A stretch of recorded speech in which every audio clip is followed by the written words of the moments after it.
Ujub atau bangga diri. Sifat ujub berbeda dengan sombong.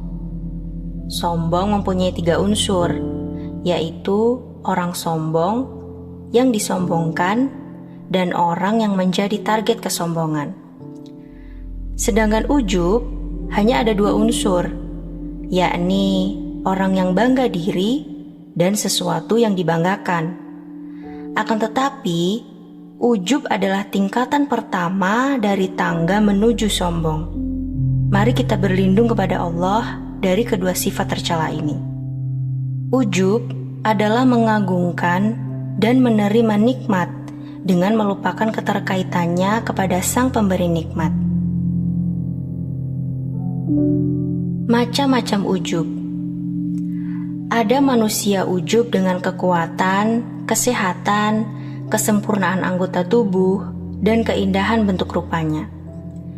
Maka hendaknya orang tersebut tahu bahwa itu akan menjadi santapan cacing tanah. Semua yang ada di permukaan ini akan sirna. Di antara manusia, ada yang ujub karena akal, kecerdasan dalam menyelesaikan permasalahan agama dan dunia. Buah dari ujub ini adalah kediktatoran dengan pendapatnya, atau memenang sendiri dan tidak mau tahu orang lain, serta tidak mau mendengar pendapatnya. Hendaknya orang yang berakal berpikir, seandainya Allah Subhanahu wa Ta'ala mengujinya dengan sakit pada otaknya, tentu akalnya akan kacau, instingnya akan berantakan, dan pikirannya akan sirna. Hendaknya ia memuji Allah Subhanahu wa Ta'ala atas kesehatan dan mensyukurinya atas kenikmatan tersebut. Ada pula manusia yang ujub karena silsilah keturunannya. Ia mengira bahwa ia pasti selamat. Bukankah ia anak dari si Fulan, anak dari Hasan atau Husain? Hendaknya orang lalai ini tahu bahwa orang yang terlambat beramal, nasabnya tidak akan bisa menolongnya. Dan sesungguhnya Nabi Muhammad SAW menyeru orang yang paling dekat kepada beliau, "Wahai Fatimah, beramallah. Sesungguhnya aku tidak dapat menolongmu sedikit pun di sisi Allah." Di antara manusia, ada yang ujub karena anak yang banyak, keluarga, dan sanak familinya. Orang seperti ini cukup merenungkan kembali firman Allah Subhanahu wa Ta'ala dalam surat Abasa ayat 34-37. Yauma yafirrul mar'u min akhihi wa ummihi wa abihi wa sahibatihi wa banihi likulli imri'in minhum yawma idzin sya'nun yughnih.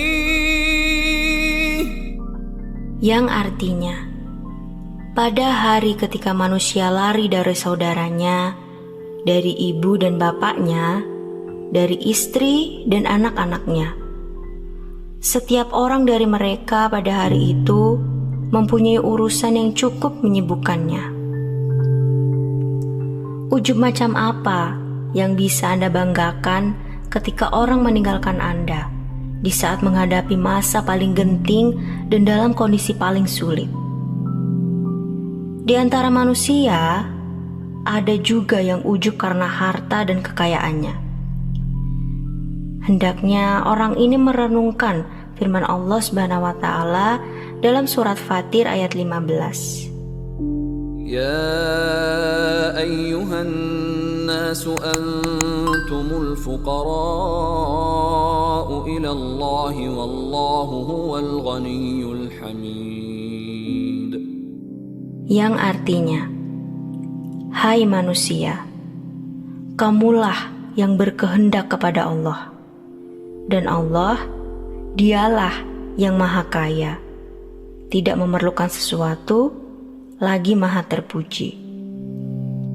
Serta sabda Rasulullah SAW yang berbunyi, Inna rajulan mimman kana qablakum yatamakhtaru fi hullatin qad a'jabathu nafsuhu fakhasafallahu bihil ard fahuwa yatajaljalu fiha ila yaumil qiyamah, yang artinya, sesungguhnya ada seorang lelaki dari kaum sebelum kalian yang memakai pakaian, lalu ia bangga karenanya, maka Allah menenggelamkan ia ke dalam tanah, dan ia akan terus tenggelam di dalamnya sampai hari kiamat.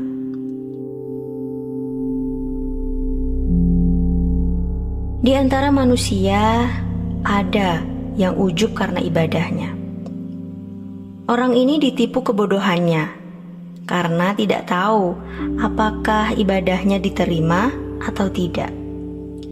Masruk berkata, cukuplah seseorang dikatakan berilmu kalau ia takut pada Allah Subhanahu wa Ta'ala. Cukuplah seseorang dikatakan bodoh kalau merasa bangga dengan amalnya. Dari Umar bin Khattab radhiyallahu anhu, ia berkata, kebenaran taubatmu dapat terbukti kalau kamu mengetahui dosamu. Kebenaran amalmu akan terbukti dengan tidak membanggakan diri. Dan kebenaran syukurmu dapat terbukti dengan mengetahui kelalaianmu. Masraf bin Abdullah berkata, saya bermalam dalam keadaan tidak qiyamul lail, dan pagi harinya saya menyesal. Lebih baik bagi saya daripada bermalam dengan qiyamul lail, tetapi pagi harinya saya membanggakan diri dengan qiyamul lail. Dari Aisyah radhiyallahu anha bahwa seseorang bertanya kepadanya, kapan saya mengetahui kalau saya seorang yang baik? Aisyah radhiyallahu anha menjawab, jika kamu beranggapan bahwa kamu seorang yang jahat. Orang ini bertanya lagi, kapan saya mengetahui kalau saya seorang yang jahat? Aisyah radhiyallahu anha menjawab, jika kamu beranggapan bahwa kamu seorang yang baik.